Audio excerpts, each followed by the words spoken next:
Mass 2, Chapter 3. I started to call the girls, but Chuck clamped his head on my mouth and dragged me behind the wide tree.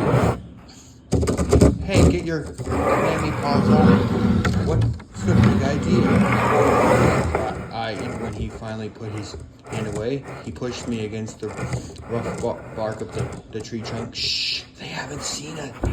Yeah, he mentioned with his eyes toward the two girls. So we can sneak up and scare them, Chuck whispered, his dark eyes practically glowing with evil excitement. Let's make Colibeth scream. You mean for old time's sake? Chuck nodded, grinning. For many years, making Colibeth scream had been our hobby. That's because she was a really good screamer, and she would scream at just about anything. One day in the lunchroom last year, Chuck tucked a worm inside his turkey sandwich. Then he gave the sandwich to Colibeth. She took one bite and knew that something tasted weird. When Chuck showed her the big bite she had taken out of the worm, Colibeth screamed for a week. Chuck and I took bets on who could scare Colibeth the most and who could make her scream. I guess it was kind of mean, but it was funny too. And sometimes that people are really easy to scare, you have no choice. You have to scare them as often as you can. Anyway, that all changed last Halloween. Last Halloween, Chuck and I had a horrible scare. Colibeth wore the most frightening mask I had ever seen. It wasn't a mask. It was a real living face. It was so ugly. It was so real. It glared at us with evil living eyes. Its mouth sneered at us with real lips. The skin glowed a sick green, and Colibeth's normal soft voice burst out in a terrifying animal growl. Chuck and I ran for our lives. No joke, we were terrified. We ran for blocks, screaming the whole way. It was the worst night of my life. Everything changed after that.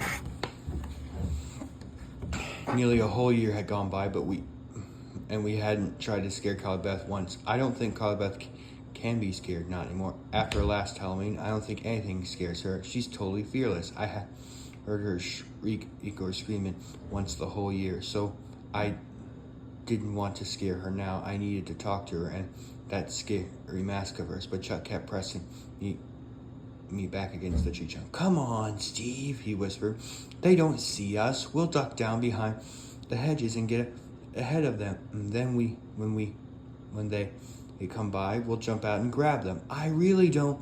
I started, but I could see that Chuck's heart had been set on scaring Colibeth and Sabrina, so I let him pull me down out of sight. A light rain had started to fall.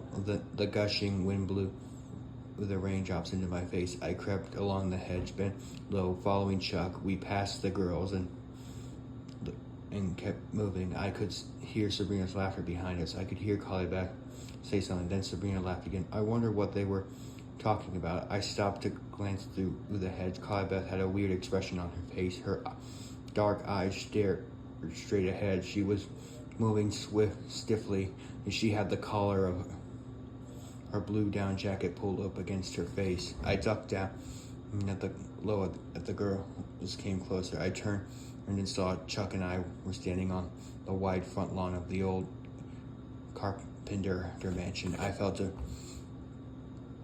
chill as I stared across the choked lawn at the gloomy old house. It was crept in deep darkness. Everyone said that the house was haunted by people who were murdered inside it 100 years ago. I don't believe in ghosts, but I don't like standing so close to the creepy old Carpenter mansion either.